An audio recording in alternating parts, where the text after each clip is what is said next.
Hello friends, કેમ છો મિત્રો?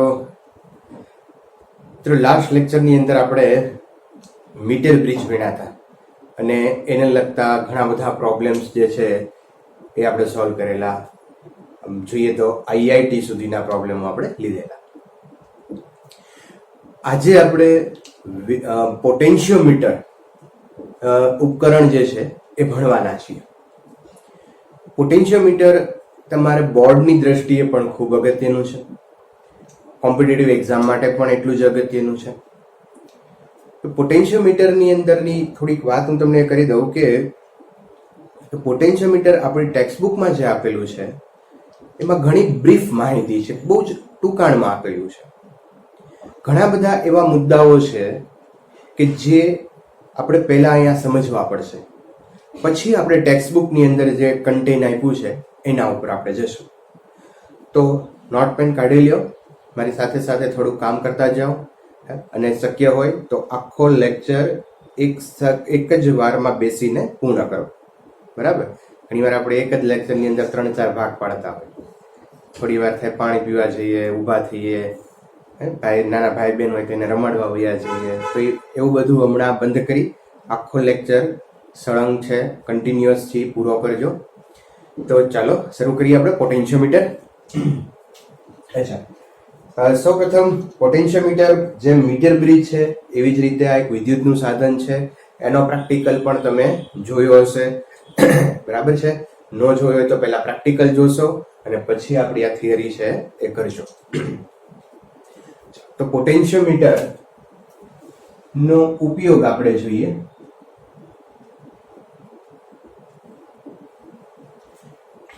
ઉપયોગ છે એ એક તો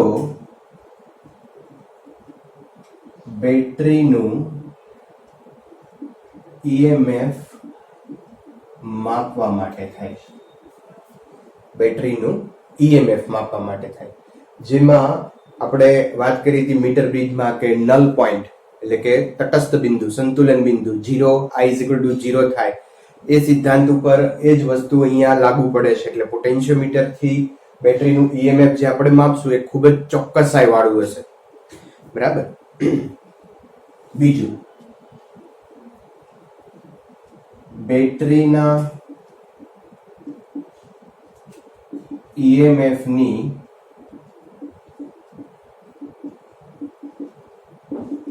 સરખામણી કરી શકાય. ત્રીજું, આપણે કરવાના છે બેટરીના ઈએમએફ ની સરખામણી કરશું આપણે. ત્રીજો ઉપયોગ એનો છે બેટરીનો આંતરિક અવરોધ માપવા માટે થાય છે.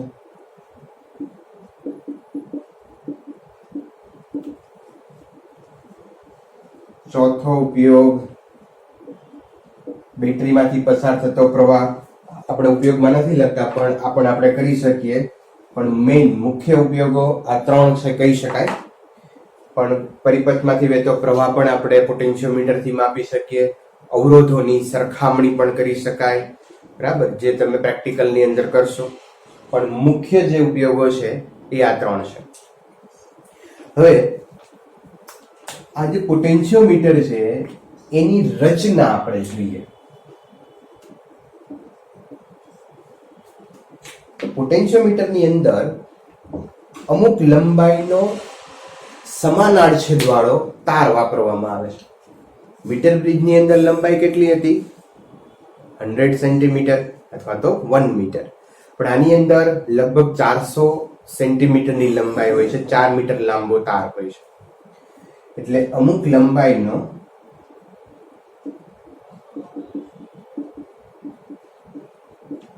સમાન આડછેદ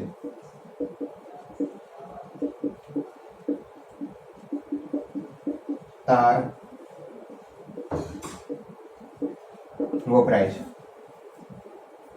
બરાબર? ધારો કે અહીંયા એક તાર છે જેની આડછેદનું ક્ષેત્રફળ ક્રોસ સેક્શન એરિયા જે છે એ સમાન છે. એવું એક તાર આપણે એ બી લીધો, આની ઘણી લાંબી લંબાઈ હશે. અત્યારે આ રીતે હું બતાવું છું. આપણે કોઈ પણ પ્રોબ્લેમ સોલ્વ કરશું તો એની અંદર આવી રીતે સિંગલ તાર બતાવશું. હું બે રચના બતાવું છું, પ્રોબ્લેમ સોલ્વિંગ માટેની રચના અને બીજી તમારે જે ખરેખર બોર્ડમાં પ્રશ્ન પૂછાય તો કેવી રીતે ફિગર દોરવી એ પણ આપણે જોશું. તો અહીંયા એક તાર છે, આ તારની સાથે એક બેટરી જોડેલી હોય, બેટરીની સાથેનો આંતરિક અવરોધ, અહીંયા એક રેઝિસ્ટન્સ બોક્સ, એનો અવરોધ આપણે કેપિટલ આર લઈએ.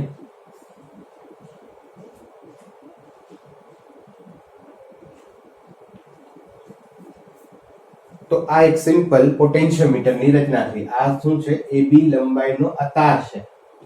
ધારો કે આ તારની લંબાઈ આપણે કેપિટલ L લઈએ ના બેટરી. તો આ સિમ્પલ ફિગર મેં બતાવી તમને પોટેન્શિયોમીટરની. મિત્રો એક વસ્તુ અહીંયા ધ્યાન રાખશું કે આ જે તાર છે ફરી પાછો મિશ્ર ધાતુમાંથી બનાવેલો છે. મિશ્ર ધાતુમાંથી બનાવેલો એટલે એને કોઈ ટેમ્પરેચરની ઇફેક્ટ થાય નહીં. આ રેઝિસ્ટન્સ બોક્સ અહીંયા જોડેલો છે જે હંમેશા જોડવો જરૂરી નથી. બેટરી અને આંતરિક અવરોધ આ તો હોવાના છે. બેટરી હશે તો એનો આંતરિક અવરોધ તો હોય જ. અચ્છા, આજે મેં અહીંયા પરિપથ દોર્યો અને પ્રાથમિક કોષ કહેવાય, પ્રાથમિક પરિપથ કહેશું આપણે. આ પ્રાથમિક પરિપથ છે. બીજો પણ એક પરિપથ આવશે ગૌણ પરિપથ, પણ એની ચર્ચા પછી કરીએ. હવે આ જે ફિગર મેં ડ્રો કરી છે એ કોઈ પણ તમારા પ્રોબ્લેમ સોલ્વ આપણે કરશું ત્યારે આવી સિમ્પલ ફિગર ડ્રો કરશું. પણ એકચ્યુઅલમાં જે પોટેન્શિયોમીટર છે એની રચના કેવી રીતની હોય છે? તો વસ્તુ આ જ છે, પણ એની અંદર તાર જે છે એની લંબાઈ ઘણી વધારે હોય છે. બરાબર, તાર છે એ મોટો હોય છે. અમુક મીટર કહીએ આપણે તો લગભગ સામાન્ય રીતે લેબોરેટરીની અંદર 400 સેન્ટીમીટર એટલે કે 4 મીટર લાંબો તાર છે વપરાતો હોય છે. હવે એને કઈ સીધો તો રખાય નહીં. બરાબર, આમ સીધો તાર 4 મીટર લાંબો રાખો તો બીજા રૂમમાં વયો જાય. એટલે આપણે શું કરશું હવે તારને? તો અહીંયા આ પોટેન્શિયોમીટરનો એક તાર, આ પોઈન્ટ આપણો A. હવે અહીંયા આની સાથે એક જાડી સ્ટ્રીપ જોડવામાં આવે, પટ્ટી ધાતુની. ધાતુની પટ્ટી છે અહીંયા, અને ધાતુની પટ્ટી સાથે ફરી પાછો અહીંયા એક બીજો તાર આપણે આ રીતે જોડી દઈશું. આમ જોઈ હશે. ફરી પાછી અહીંયા એક ધાતુની પટ્ટી લેશું, ખૂબ જાડી લેશું એટલે આનો અવરોધ આપણે અવગણી શકીએ, જે મીટર બ્રિજમાં કરતા હતા એમ જ. બરાબર, ફરી પાછો અહીંયા હું એક તાર જોડી દઉં, પાછી એક ધાતુની પટ્ટી આપણે લઈ લઈએ અહીંયા.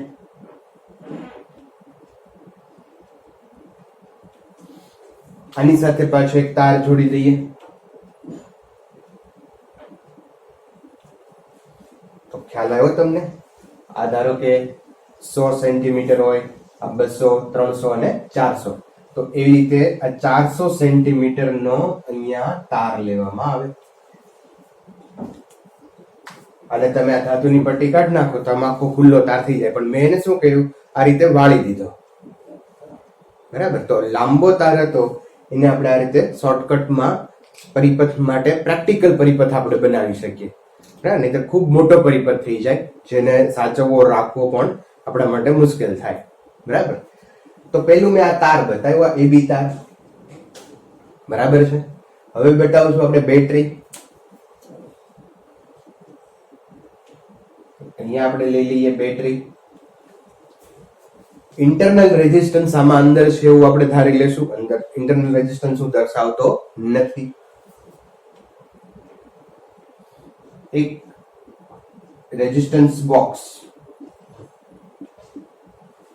આ રીતે પણ બતાવો, આમ પણ બતાવી શકાય. આ રેઝિસ્ટન્સ બોક્સ છે.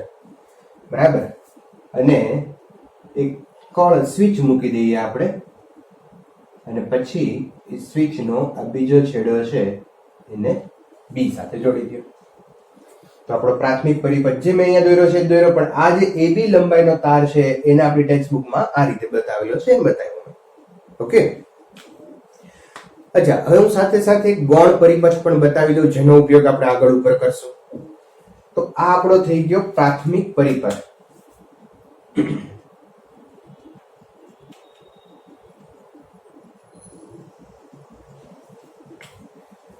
અચ્છા મિત્રો, હવે અહીંયા એ જે ટર્મિનલ છે એની સાથે એક બેટરી જોડવામાં આવે છે E1. આ એ બેટરી છે કે જેનું EMF આપણે માપવું છે, એવી બેટરીને અહીંયા જોડવામાં આવે છે. E1 નો પોઝિટિવ છેડો, આ નેગેટિવ છેડો, નેગેટિવ છેડાને અહીંયા એક 3-વે કી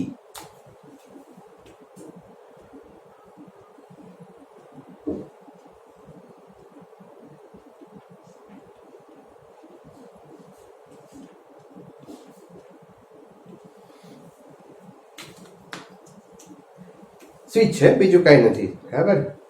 આ 3-વે કી, એમાં 3 ટર્મિનલ હોય કીમાં. એટલે કેવી રીતે હોય કે જ્યારે અહીંયા ધારો કે હું આ બેટરી નો એક ટર્મિનલ છે એને 1 સાથે જોડું તો 1 અને 3 અત્યારે જોડાયેલા છે, 1 અને 2 જોડાયેલા નથી.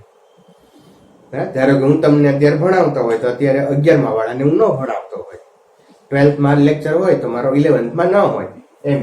જ્યારે એક ટર્મિનલ છે એ 3 સાથે જોડાયેલો હોય તો 2 ખુલ્લો હોય, અને જ્યારે 2 છે એ 3 સાથે જોડાયેલો હોય ત્યારે 1 ખુલ્લો હોય, બરાબર. એટલે કોઈ એક બેટરી છે એ 3 નંબરના ટર્મિનલ સાથે જોડાયેલી હશે.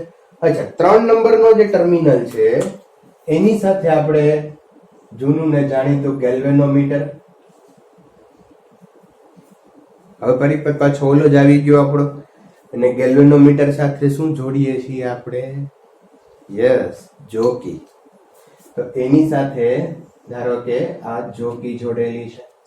મિત્રો, હવે તમે જોકીથી પરિચિત થઈ ગયા છો, બરાબર. તો અત્યારે બેટરી E1 અને ગેલ્વેનોમીટર જોડાયેલું છે. હવે તમારે આ બેટરી બદલાવી હોય, E1 ની બદલે ધારો કે એક બીજી બેટરી અહીં આપણે મૂકીએ.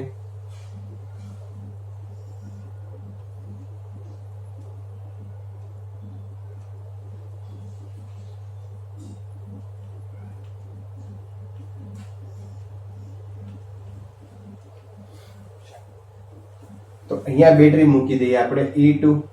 તો E2 બેટરી અત્યારે ધારો કે આને હું ખુલ્લું કરી નાખું અને આને તમે જોડી દો તો E2 બેટરી જોડાયેલી છે. આને ખુલ્લું કરી નાખો અને આને જોડી દો તો E1 બેટરી જોડાયેલી છે. એટલે વારાફરતી આપણે બંને બેટરીને આ પરિપથમાં જોડી શકીએ. એટલે આપણું બીજું કામ પણ થઈ શકે મિત્રો, બેટરીના EMF ની સરખામણી પણ કરી શકાય, બરાબર. અચ્છા, તો આ જે બીજો પરિપથ આવ્યો ને એને ગૌણ પરિપથ કહેવાય. શું કહેવાય? ગૌણ પરિપથ. આ મુખ્ય પરિપથ છે અને આ ગૌણ પરિપથ છે, બરાબર છે. ઓકે, હવે અહીંયા આ જે પોટેન્શિયોમીટર છે એ કયા સિદ્ધાંત ઉપર કામ કરે છે એ હવે આપણે મેળવીએ. પણ એ પહેલા આટલું ઝડપથી નોટ કરી લ્યો, પછી આપણે છીએ પોટેન્શિયોમીટરનો સિદ્ધાંત લઈએ, બરાબર. હવે આ ફિગર આપણે રાખશું, આ ફિગરને આપણે ઇરેઝ કરશું અને પોટેન્શિયોમીટરનો સિદ્ધાંત હું અહીંયાથી તમને સમજાવવાનો પ્રયત્ન કરશું, પછી એને આપણે અહીંયા એપ્લાય કરશું. વસ્તુ એકની એક જ છે, આ પરિપથ ને આ પરિપથમાં કોઈ ફેર નથી, બરાબર છે. આ અહીંયા પ્રાથમિક પરિપથ છે, આ પણ પ્રાથમિક એનો જ છે. અહીંયા ગૌણ પરિપથ તમે બતાવી શકો પણ મેં બતાવ્યો નથી. તમારે ટેક્સ્ટ બુક મુજબ તમારે આ દોરવાનો છે અને સમજવા માટે આપણે ઉપરનો પરિપથ લઈશું, બરાબર છે. ઝડપથી ડ્રો કરી લ્યો. હવે આપણે પોટેન્શિયોમીટરનો સિદ્ધાંત લઈએ.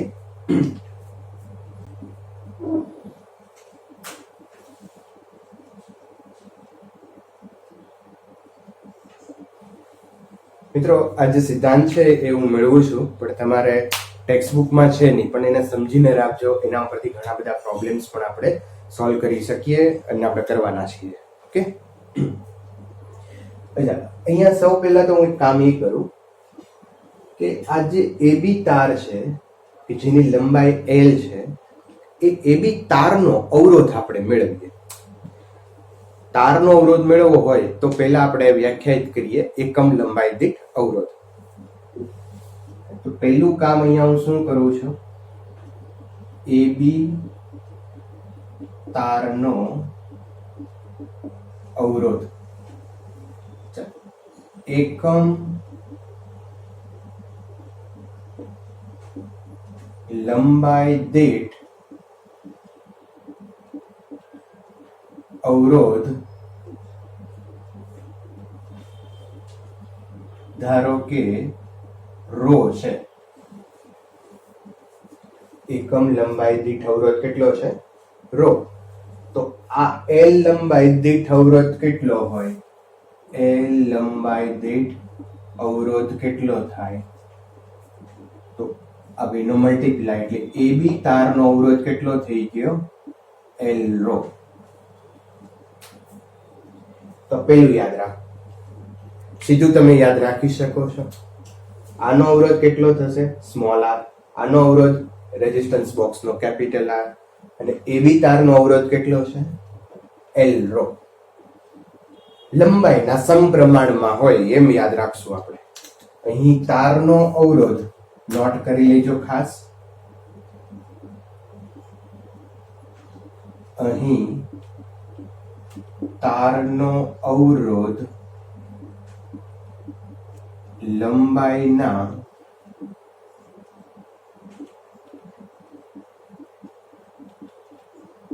સમપ્રમાણમાં હોય અથવા તો છે, કારણ કે આપણે આખા તારનો આડછેદનું જે ક્ષેત્રફળ છે એ સમાન લીધું છે માટે.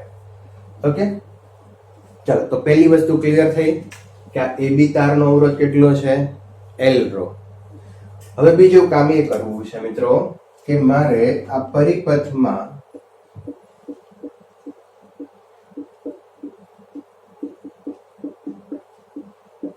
વહેતો પ્રવાહ માપવો છે. આ પરિપથમાં કેટલો પ્રવાહ જાય? તો અહીંયા ધારો કે કરંટ આપણે બતાવીએ I બરાબર. તો કરંટ I બરાબર આપણે લખેલું છે કુલ EMF ના છેદમાં કુલ અવરોધ. ઓહમનો નિયમ મુજબ તો કુલ EMF, અહીંયા તો EMF એક જ છે E. કુલ અવરોધ કયા કયા થાય? તો કે આનો અવરોધ R, આનો અવરોધ કેપિટલ R અને આનો અવરોધ L રો. તો small r plus capital R plus L rho is equal to I. તો આ પરિપથમાં કેટલો પ્રવાહ વહેશે? E upon small r plus capital R plus L rho. Okay, ચાલો હવે કોઈ એક પોઈન્ટ હું લઉં એબી તાર ઉપર. સમજો, ધ્યાન રાખજો ખાસ. અહીંયા આપણે એક પોઈન્ટ લઈએ C.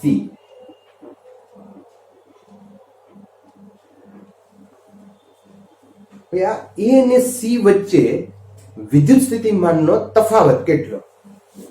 આ A અને C વચ્ચે વિદ્યુત સ્થિતિમાનનો તફાવત ગોતવો છે. તો ઓહમનો નિયમ પાછો વાપરશું આપણે. V = IR મુજબ આમાંથી કેટલો પ્રવાહ પસાર થાય છે? I, જે આપણે ગોતી લીધો I. અને આ જે AC તાર છે એની લંબાઈ હું લઉં સ્મોલ l. કેટલી? આ લંબાઈ કેટલી છે AC તારની? Small l. તો આ તારનો અવરોધ તમે કહી શકો? સિમ્પલ કહી શકાય એનાથી કે તારનો અવરોધ લંબાઈના સમપ્રમાણમાં છે. તો આનો અવરોધ કેટલો થાય? Small l rho. l rho આવશે ને પાછો, રો સમપ્રમાણમાં છે એટલે સમપ્રમાણતા કાઢો એટલે પાછો અચળાંક મૂકવાનો રો. આખા તારનો અવરોધ કેપિટલ L રો છે તો નાના તારનો અવરોધ કેટલો થઈ જશે? સ્મોલ l રો, કારણ કે લંબાઈના સમપ્રમાણમાં છે. તો ચાલો હવે ત્રીજું કામ હું શું કરું સમજો.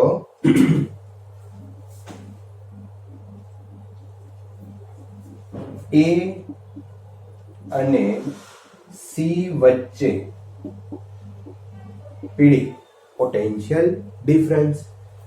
એ ને સી વચ્ચે potential difference V is equal two પ્રવાહ મલ્ટીપ્લાય અવરોધ. ચાલો પ્રવાહ, આમાંથી પ્રવાહ કેટલો પસાર થાય છે? ઓકે, આર્યો E upon small r plus capital R plus L row. હવે આ તારનો અવરોધ કેટલો છે?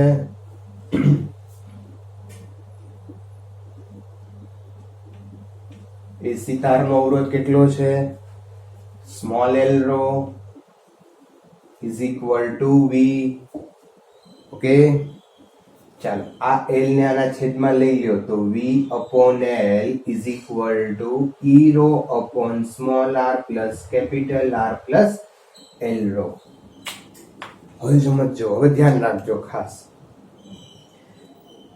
તમે આ સાઈડ જુઓ, જમણી સાઈડ જુઓ તો આ E બેટરીનું EMF, હું આ પોઈન્ટ C છે એને ચેન્જ કરું, અહીંયા લઈ આવું તો ચેન્જ શું થશે? L અને V. L ચેન્જ થશે તો આ V પણ ચેન્જ થશે. પણ જો આ પોઈન્ટને તમે અહીંયા લઈ આવો તો EMF બદલાય નહીં, એ તો બેટરીના એમને જ રહેશે. તમે શું ચેન્જ કરો છો? લંબાઈ ચેન્જ કરો. લંબાઈ બદલાશે તો પોટેન્શિયલ બદલાશે. સ્મોલ r ની ચેન્જ થાય, કેપિટલ R નહીં થાય. આખા તારનો અવરોધ તો એનો જે છે જ રહેશે. તો તાર નાનો કરો મોટો કરો તો બદલાય, બરાબર? તો આખા તારનો અવરોધ પણ એમને એમ રહેશે. એટલે મારું કહેવાનું સમજજો કે આ E અચળ, રો અચળ, capital R, small r, L rho, આ બધું જ અચળ છે. ખાલી ટર્મ્સ L બદલશો તો શું બદલાશે? V બદલાશે. હા, તો L બદલશો તો V બદલાશે. એટલે પોટેન્શિયોમીટર એવું સાધન છે કે જે સતત બદલી શકાય અને સાથે સાથે તમે માપી શકો ને એવો વિદ્યુત સ્થિતિમાનનો તફાવત માપે છે. સતત બદલી શકો તમે, L બદલાવો અહીંયા તો સાથે પોટેન્શિયલ ડિફરન્સ પણ બદલાશે અને પાછો સાથે માપી શકાય. કેવી રીતે માપશો? ફૂટપટ્ટીથી. આ લંબાઈ કેવી રીતે માપવાની? ફૂટપટ્ટીથી ભાઈ, બરાબર? તો ફૂટપટ્ટીથી લંબાઈ માપી લો. આ બધું તો કોન્સ્ટન્ટ છે, એક વખત તમે ફિક્સ કરીને મૂકી દો પછી તો સતત બદલી શકાય અને સાથે સાથે તમે માપી શકો એવો ડિફરન્સ આપણે પોટેન્શિયોમીટરથી મેળવી શકીએ છીએ. અચ્છા, પણ મહત્વનું નથી, મહત્વનું હજી આવે છે, ધ્યાન રાખજો. V by L is equal to constant, is equal to constant. આ બધું કેવું છે? અચળ છે. અને એ અચળને આપણે બતાવશું phi વડે. એ અચળને શેના વડે બતાવશું? phi. ના, phi ને કહેવાય છે વિદ્યુત સ્થિતિમાન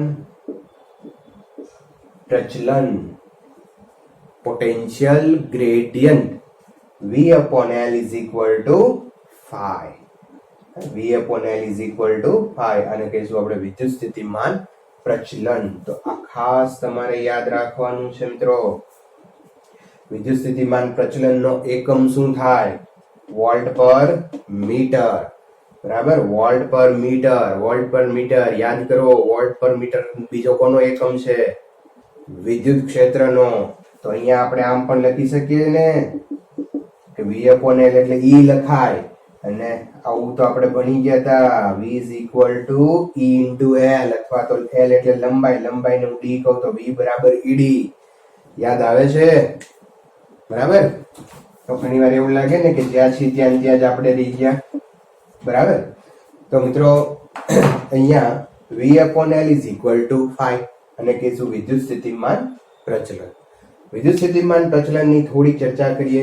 આટલું પહેલા ઝડપથી નોટ કરી લ્યો, બરાબર? પછી V upon L is equal to phi એની ચર્ચા કરીએ. હવે આનો સિદ્ધાંત એક સાથે સાથે લખી લઈએ પહેલા કે પોટેન્શિયોમીટરનો સિદ્ધાંત શું આવ્યો? તો પોટેન્શિયોમીટરનો સિદ્ધાંત છે V proportional to L.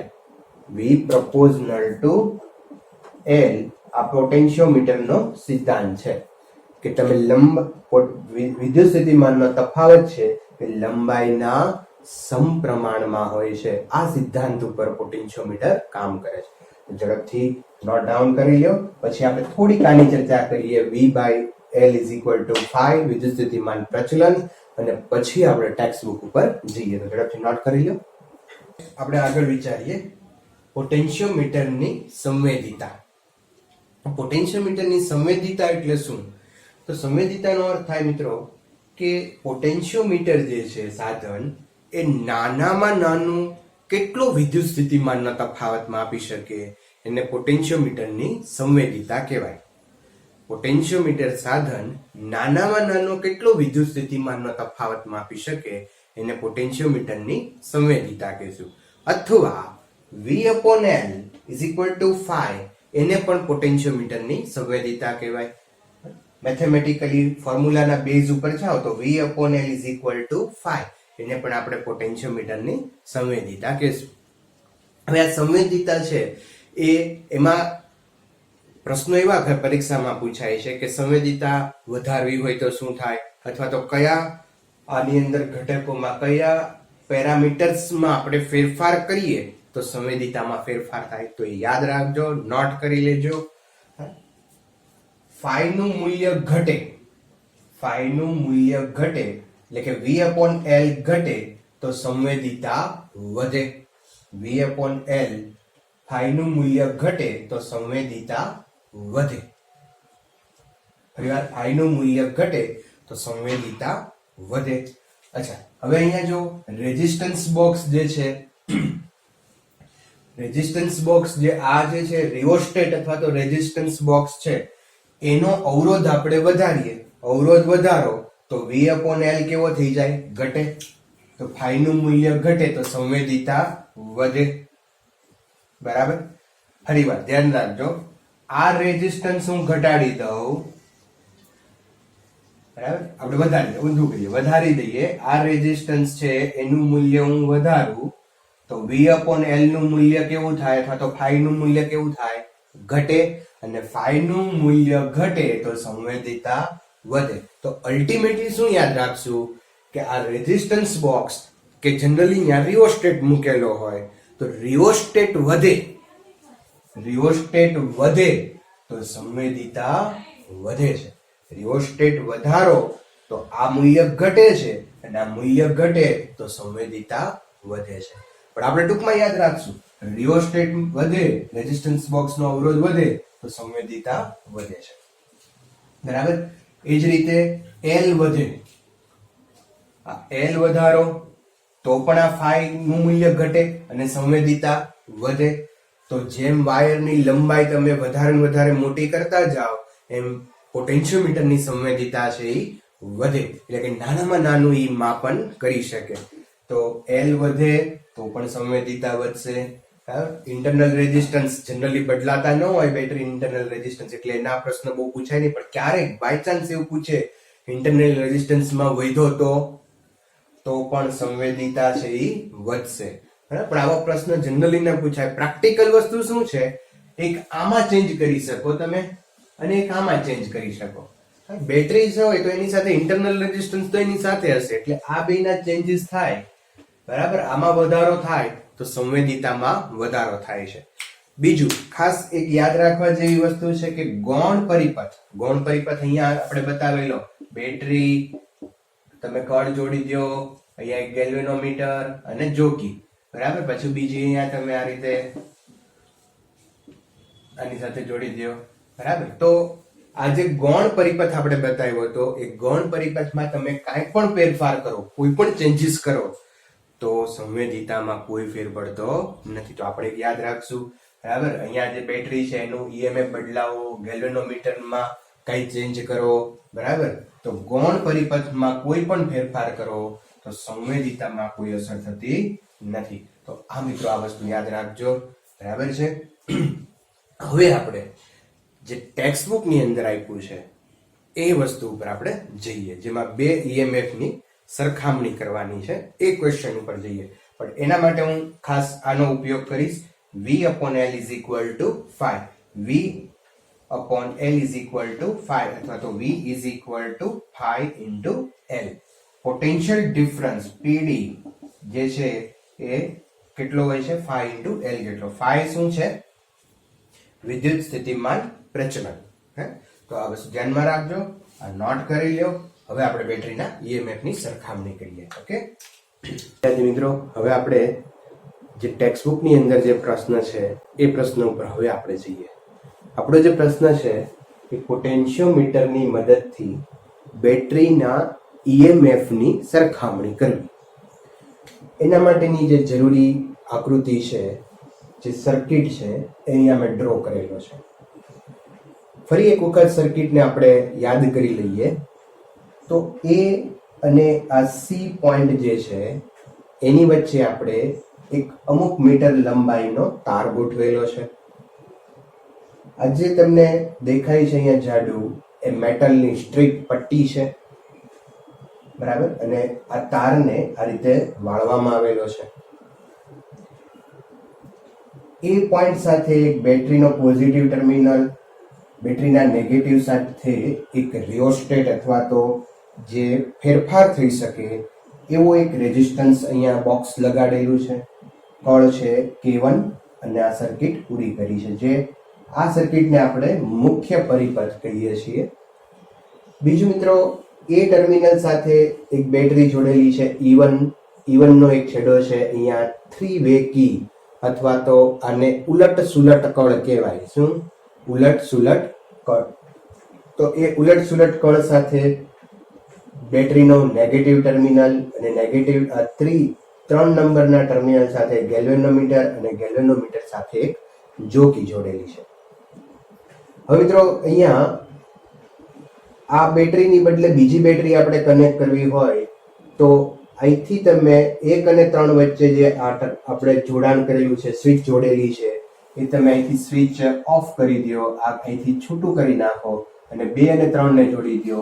તો આ 2 નંબરની E2 બેટરી છે એક પરિપથ સાથે જોડાશે. ઓકે, તો આ એક સિમ્પલ પરિપથ અહીંયા થયો. હવે આપણે બેટરીના ઈએમએફ ની જે સરખામણી કરવાની છે તો એ કેવી રીતે અહીંયા ઈએમએફ આપણે બેટરીના ઈએમએફ ની સરખામણી કરશું એ જોઈએ. તો પોટેન્શિયોમીટરનો સિદ્ધાંત આપણે ભણી ગયા. V = phi × L. તો આ આપણે યાદ રાખશું. V = phi × L કે વોલ્ટેજ જે છે એ લંબાઈના સમપ્રમાણમાં હોય છે. તાર ઉપરના જે વોલ્ટેજ છે એ વોલ્ટેજ લંબાઈના સમપ્રમાણમાં હોય છે. ઓકે, ચાલો હવે અહીંયા પ્રેક્ટિકલ આપણે શરૂ કરીએ. તો ફર્સ્ટ E1 બેટરી જ્યારે કનેક્ટેડ હોય ત્યારે એટલે આપણે અહીંયા લખીએ કે પરિપથમાં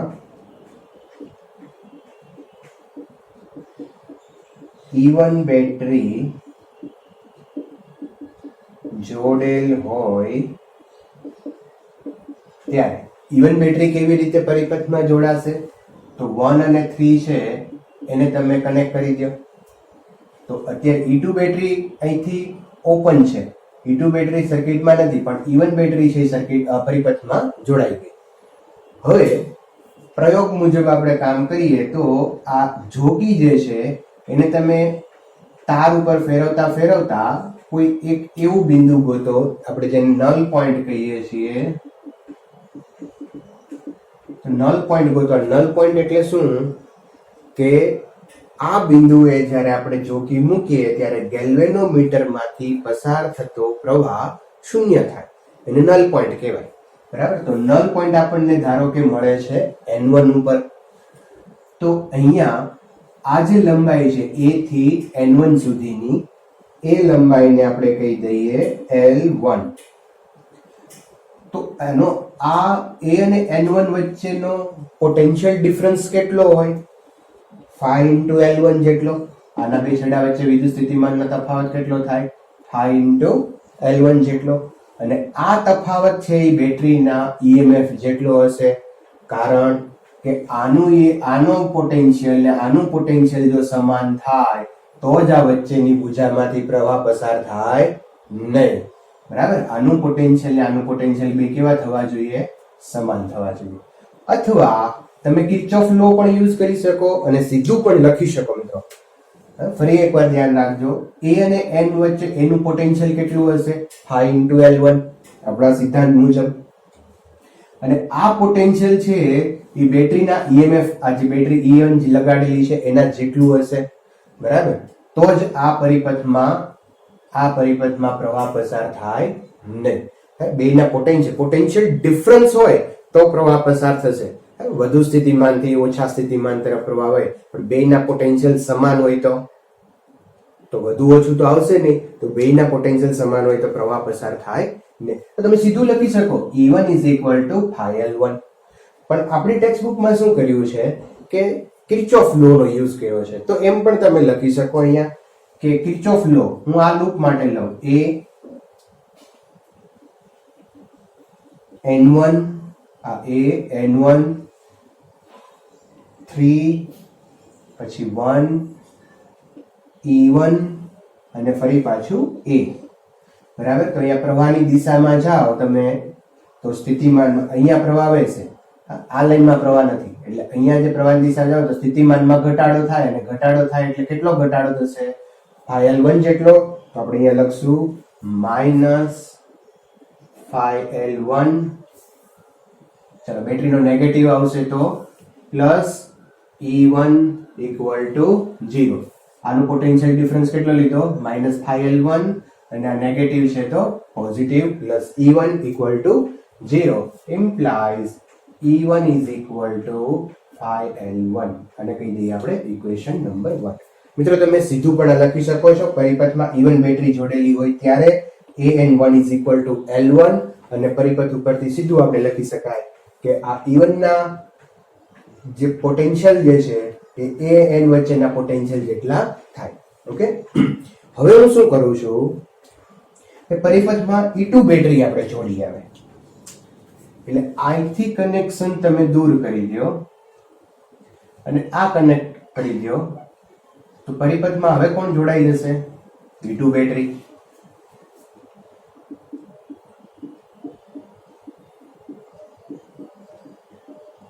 E2 બેટરી જોડેલ હોય ત્યારે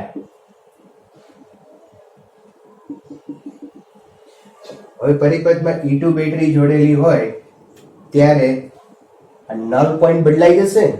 તો ફરી પાછું અહીંથી તમે જોકીને ફેરવતા એવો પોઈન્ટ ગોતો કે જે કેલ્વિનોમીટરમાંથી પસાર થતો પ્રવાહ છે એ 0 થાય.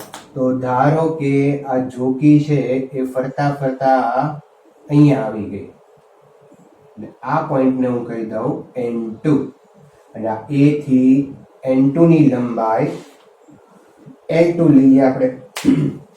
તો અહીંયા લખી નાખીએ આપણે AN2 = L2. હવે આવું થાય ત્યારે આમાંથી પસાર થતો પ્રવાહ 0 થઈ ગયો છે. પ્રવાહ 0 ક્યારે થાય? તો કે A અને N2 નું પોટેન્શિયલ કેટલું થાય? φL2 according to this equation. આનું એક થઈ જશે φL2, અને આ φL2 કોની જેટલું હશે? આ બેટરીના EMF જેટલું. હવે મિત્રો હું સીધું લખું છું અહીંયા. બરાબર છે. તો from figure E2 = φL2 અને લખી દઈશું ઇક્વેશન નંબર 2. ચલો હવે આ બંનેનો ગુણોત્તર લઈએ આપણે. સમીકરણ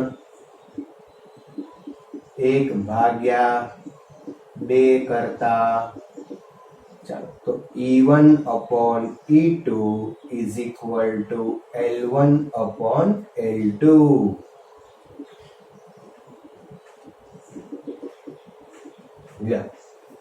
તો આ બેટરીના EMF ની સરખામણી થઈ ગઈ. સિમ્પલ. E1/E2 = L1/L2. મજાની વાત શું છે કે જો બેટરીની સરખામણી કરવી હોય તો તમે L1/L2 તમારે ગોતવાનું. નિશાનાથી મેળવશો, ફૂટપટ્ટીથી. બરાબર. તો આ લંબાઈ આપણે શેનાથી માપી શકીએ? ફૂટપટ્ટી. અહીંયા ફૂટપટ્ટી મૂકેલી જશે. તમે એકવાર જાઓ અહીંયા 100 થાય, અહીંયા ધારો કે અહીંયા અડધા સુધી આવ્યા તો 100 ઉપર આવ્યું, અહીંયા સુધી આવશો 200, 300, 400. તો એવી રીતે તમે ફૂટપટ્ટીથી એની લંબાઈ બહુ સરળતાથી માપી શકો. ઓકે. તો L1/L2 બહુ સિમ્પલ છે, ફૂટપટ્ટીથી માપવાનું છે, અને E1/E2 ની આપણે સરખામણી કરવાની છે. તો બેયનો ગુણોત્તર તમે લઈ લો. જો એકાદી બેટરી પણ જ્ઞાત હોય, જો આ જાણીતું હોત, ધારો કે E2 જાણીતી હોત, તો E2, L1, L2 આ ત્રણેય વસ્તુ ઉપરથી તમે E1 બેટરીના EMF મેળવી શકો. E1 બેટરી એટલે કે આ બેટરીનું બે છેડા વચ્ચેનો વોલ્ટેજ અથવા તો આનું EMF આપણે મેળવી શકીએ. ટર્મિનલ વોલ્ટેજ ઈએમએફ જેટલા થઈ ગયા હોય, કારણ I0 છે. બરાબર? તો આ નલ પોઈન્ટ આધારિત આપણે આનું ઈએમએફ માપી શકીએ, આ બેના ઈએમએફ ની સરખામણી પણ કરી શકીએ. બરાબર? અને આની ચોકસાઈ છે એ ખૂબ વધારે હોય, કારણ કે આપણે કરંટ 0 કરીએ છીએ, એટલે આની ચોકસાઈ ખૂબ વધારે હશે. ઓકે, ચાલો તો હવે બીજો ક્વેશ્ચન આપણી ટેક્સ્ટ બુક નો લઈએ. આટલું જ છે, આની અંદર બહુ વધારે છે નહીં. હવે આપણે આ જે બેટરી છે એનો ઇન્ટરનલ રેઝિસ્ટન્સ આપણે ગોતવો છે, આંતરિક અવરોધ. તો હું જે ગૌણ પરિપથ છે ને એની અંદર થોડો ફેરફાર કરું. આપણે પહેલા આ ઝડપથી નોટ કરી લો, પછી આપણે ગૌણ પરિપથની અંદર થોડોક ફેરફાર કરીએ અને બેટરીનો આંતરિક અવરોધ ગોતવાનો પ્રયત્ન કરીએ. ઓકે, હવે આપણે નેક્સ્ટ ક્વેશ્ચન લઈએ. પોટેન્શિયોમીટરની મદદથી બેટરીનો આંતરિક અવરોધ શોધવો. ક્વેશ્ચન એકદમ ઈઝી છે, પણ ઘણી વખત વિદ્યાર્થીઓ છે એને કોમ્પ્લિકેટેડ બનાવે છે. એટલે પરફેક્ટ ધ્યાન રાખજો. ખાલી તમે શું આની અંદર હું કરું છું, જે કામ શું થાય છે એ વસ્તુ ખાસ નોટ કરશો. આપણે મેળવવું છે બેટરીનો આંતરિક અવરોધ. તો પહેલા આપણે પરિપથ જોઈ લઈએ. પરિપથની અંદર આપણો જે મુખ્ય પરિપથ છે એઝ ઇટ ઇઝ છે.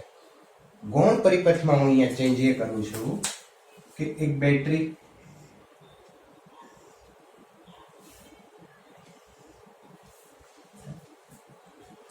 અને આ બેટરીની સાથે એક અવરોધ છે એ આપણે સમાંતરમાં જોડીએ છીએ.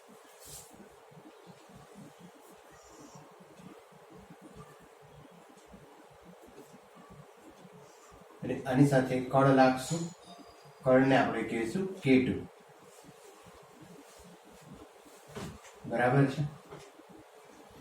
અને આ છે રેઝિસ્ટન્સ બોક્સ અથવા તો કોઈ રેઝિસ્ટન્સ છે. બરાબર? એટલે બેટરી છે, એનું ઈએમએફ E. અને આની સાથે આપણે ગેલ્વેનોમીટર ને ગેલ્વેનોમીટરની સાથે જોકી. બરાબર છે? તો એ ચેન્જ કેટલો કર્યો છે? સૌથી પહેલા એ વસ્તુ ધ્યાન રાખજો કે બેટરીની સાથે એક રેઝિસ્ટન્સ બોક્સ અથવા તો કોઈ અવરોધ છે એને મેં સમાંતર જોડ્યો છે અને કળ K2 રાખેલી છે. આ એક ચેન્જ કર્યો પરિપથમાં. ઓકે, આનું મિકેનિઝમ શું છે? આપણે મેળવવો છે આ જે બેટરી છે એનો આંતરિક અવરોધ મેળવવો છે. બરાબર છે? ઓકે, તો અહીંયા હવે સૌ પ્રથમ હું આ K2 કળ છે એ ખુલ્લી રાખું.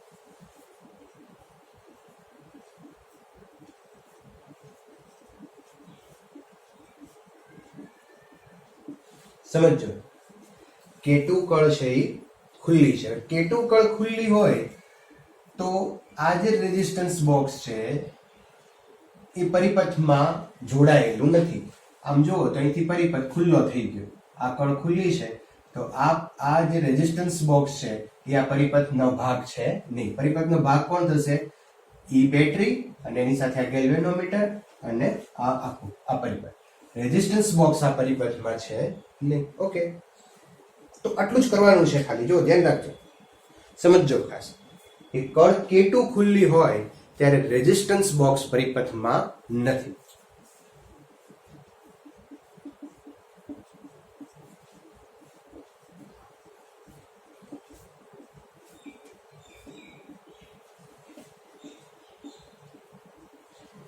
ઓકે, હવે મેથડ એ સેમ છે કે ફરી પાછો આપણે એક નલ પોઈન્ટ ફાઇન્ડ કરવાનો છે. એથી અહીંયા લેતા જાઓ અને ધારો કે અહીંયા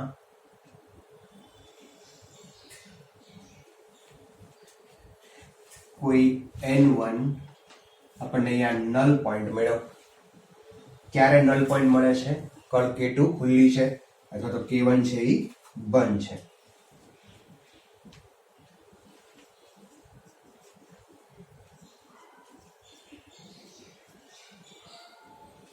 તો કણ K1 બંધ છે ત્યારે આપણને નલ પોઈન્ટ મળે છે અહીંયા N1 ઉપર, અને આ A થી N1 ની લંબાઈ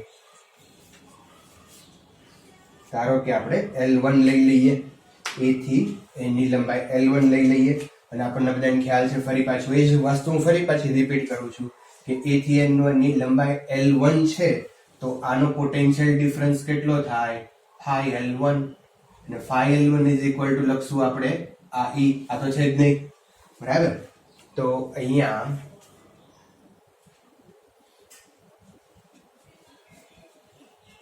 E is equal to phi L1 અને કહી દઈએ આપણે ઇક્વેશન નંબર 1.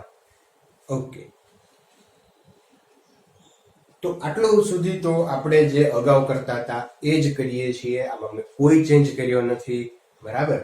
હવે શું કરીએ છીએ જો કે હવે K2 કળ છે એ ક્લોઝ કરો, એને બંધ કરો.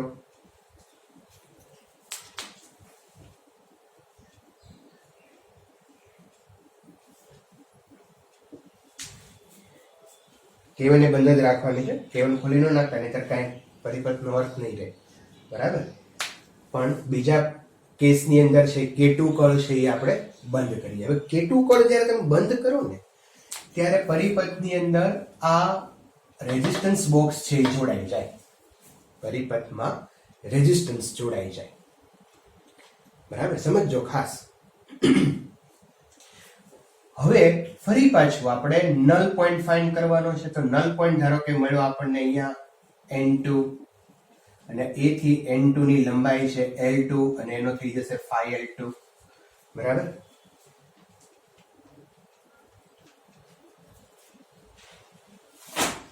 AN2 is equal to L2. એટલે આ સમજો, બહુ ધ્યાન રાખજો હવે અહીંયા કે આ લાઈનમાં અહીંયા કરંટ છે એ પસાર થશે નહીં, અહીંયા નહીં થાય, પણ હવે આ પરિપથમાં તો કરંટ પાસ થશે.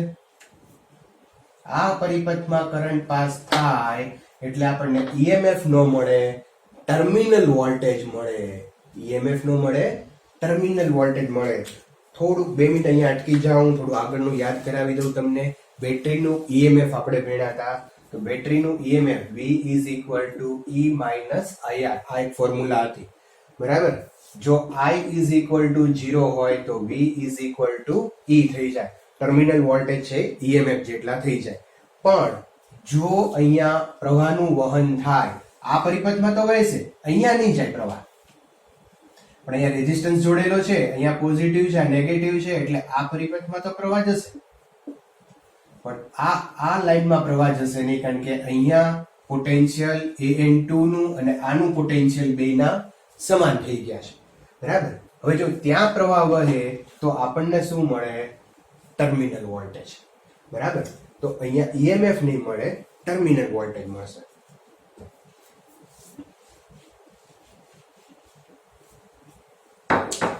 અચ્છા, તો અહીંયા આપણે લખશું હવે V is equal to phi L2. ખાલી ચેન્જ કેટલો કર્યો છે અહીંયા? ફરીવાર સમજજો કે K2 કળ તમે જોડી દો ત્યારે નલ પોઈન્ટ આપણને અહીંયા મળે છે, તો આ લાઈનમાં પ્રવાહ નહીં જાય, પણ આ બેટરી સાથે અહીંયા રેઝિસ્ટન્સ જોડેલો છે, તો બેટરી સાથે રેઝિસ્ટન્સ જોડેલો હોય તો રેઝિસ્ટન્સ આ પરિપથમાં તો પ્રવાહ વહેશે, એટલે આ પરિપથમાં પ્રવાહ વહે તો આ બેટરી છે એ આપણને ટર્મિનલ વોલ્ટેજ આપે, EMF આપે નહીં. જો બેટરીમાંથી પસાર થતો પ્રવાહ 0 હોય તો ટર્મિનલ વોલ્ટેજ છે EMF જેટલા થઈ જાય, પણ જો બેટરીમાંથી પ્રવાહ વહેવાનું શરૂ થાય, યાદ કરો જ્યારે બેટરીમાંથી પ્રવાહ વહેવાનું શરૂ થાય ત્યારે એનો ઇન્ટરનલ રેઝિસ્ટન્સ આવે છે, જેની સાથે અમુક વોલ્ટેજ ડ્રોપ થઈ જાય છે, અને એને કારણે આપણને ટર્મિનલ વોલ્ટેજ મળે છે, EMF મળતા નથી. એટલે આ પરિપથમાં એટલે જ આપણે અહીંયા રેઝિસ્ટન્સ મૂક્યો છે, બરાબર? અહીંયા કરંટ ફ્લો થાય, એટલે અહીંયા શું મળશે? ટર્મિનલ વોલ્ટેજ, અને ટર્મિનલ વોલ્ટેજ આવશે એટલે ઈ કોને કારણે ટર્મિનલ વોલ્ટેજ થઈ ગયા છે? હા, તમે સમજજો. ફરી એકવાર હું અહીંયા તમને કહું કે ધારો કે EMF 10 વોલ્ટ છે અને ટર્મિનલ વોલ્ટેજ છે 8 વોલ્ટ છે. આપણું ફોર્મ્યુલા છે V is equal to E minus IR, બરાબર? અહીંયા આ V જે છે એ 8 છે, EMF છે એ 10 છે, તો આ ઓબ્વિયસલી 2 થશે, બરાબર. તો આ 2 વોલ્ટ જે ડ્રોપ થયા એ કોને કારણે થયા? ઇન્ટરનલ રેઝિસ્ટન્સને કારણે, કારણ કે ત્યાં કરંટ ફ્લો થાય છે એટલે ઇન્ટરનલ રેઝિસ્ટન્સને કારણે વોલ્ટેજ ડ્રોપ થઈ ગયા એટલે આપણે 8 વોલ્ટ જ મળ્યા. બટ જો કરંટ ફ્લો ન થતો હોત તો ઇન્ટરનલ રેઝિસ્ટન્સ ભલે હોય, કરંટ જ ફ્લો I0 હોત તો મલ્ટીપ્લાય 0 કરો તો તમને અહીંયા શું મળી જાય? 10 વોલ્ટ. એટલે V બરાબર E થાય. V બરાબર E ક્યારે થાય? I બરાબર 0 હોય ત્યારે. એટલે પહેલું જે આપણે વાત કરી કે જ્યારે E is equal to 5L1 લખ્યું ત્યારે આ જોડાયેલું નહોતું, ત્યારે ખાલી માત્ર બેટરી હતી અને આ પરિપથમાંથી પ્રવાહ પસાર થતો નહોતો. પણ હવે શું કામ કર્યું આપણે કે એક અહીંયા રેઝિસ્ટન્સ બોક્સ મૂકી દીધું, એને કારણે આ પરિપથમાં પ્રવાહ પસાર થાય છે અને પરિપથમાં પ્રવાહ પસાર થાય એટલે આનો ઇન્ટરનલ રેઝિસ્ટન્સ ની એન્ટ્રી પડી જાય, એ મેદાનમાં આવી જાય, બરાબર છે. તો ખાસ પણ મિત્રો તમે ખાલી આટલું યાદ રાખશો. હું શું કહેવા માંગુ છું ટૂંકમાં એટલું છે કે જ્યારે K1 બંધ કરો, K1 બંધ કરો અને K2 ખુલ્લી રાખો ત્યારે તમને આ EMF અને ∅L1 સરખા થશે. અને K2 બંધ કરો ત્યારે આના ટર્મિનલ વોલ્ટેજ, કારણ કે પ્રવાહ પસાર થવા માંડે છે અહીંયા, ટર્મિનલ વોલ્ટેજ અને ∅L2 સરખા થશે. K2 બંધ કરો ત્યારે ટર્મિનલ વોલ્ટેજ મળે. Okay, yes. અને કહી દો ઇક્વેશન નંબર 2. હવે એનો બેનો આપણે ગુણોત્તર લઈએ. E/L is equal to L1/L2 અને કહી દઈએ ઇક્વેશન નંબર 3. હવે મિત્રો એક આંતરિક અવરોધ માટે જ્યારે આપણે બેટરીનું EMF ભણતા હતા ત્યારે આંતરિક અવરોધ માટેનું એક આવું સૂત્ર આપણે તારવી ગયા છીએ. તમે એક વખત ફરીવાર જોઈ લેશો, જો એ ન કર્યું હોય તો ફરી વિડીયો લેક્ચર જોશો. આંતરિક અવરોધ, બેટરીના આંતરિક અવરોધ R is equal to capital R E minus upon V minus 1. R is equal to capital R E upon V minus 1. આ બેનો મેં ગુણોત્તર લીધો છે અહીંયા E upon V આવશે. Okay, L1/L2. ચાલો હવે E upon L છે, આની વેલ્યુ અહીંયા મૂકી દો તો small r is equal to capital R L1/L2 minus 1. આ આવી ગયો બેટરીનો આંતરિક અવરોધ. small r is equal to capital R L1/L2 minus 1. Okay, તો પોટેન્શિયોમીટર ની મદદથી તમે આ ફોર્મ્યુલાનો યુઝ કરી અને બેટરીનો આંતરિક અવરોધ પણ માપી શકો.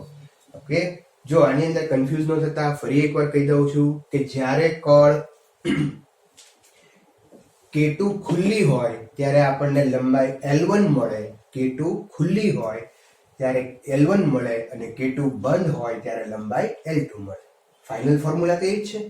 K2 ખુલ્લી હોય ત્યારે L1 મળે, K2 બંધ હોય ત્યારે L2 મળે. સિમ્પલ, બરાબર. અને small r is equal to capital R L1/L2 minus 1. તો ઘણી બધી વાત આપણે પોટેન્શિયોમીટર ઉપર થઈ. પોટેન્શિયોમીટરની રચના, એનો સિદ્ધાંત, એના સંવેદિતા, એની પહેલા બેઝિક આપણે ચર્ચા કરી કે જે આપણી ટેક્સ્ટબુકમાં નથી પણ એ કરવું ખૂબ જરૂરી છે. એમાંથી ઘણા બધા ક્વેશ્ચનો આવી શકે અને જો આપણે બધા એના ઉપરથી કેવા ક્વેશ્ચનો આવી શકે એ આવતા લેક્ચરની અંદર આપણે લેવાના છીએ. અને એ પછીના બે મહત્વના ક્વેશ્ચનો કે જે તમારે બોર્ડની દ્રષ્ટિએ અગત્યના છે.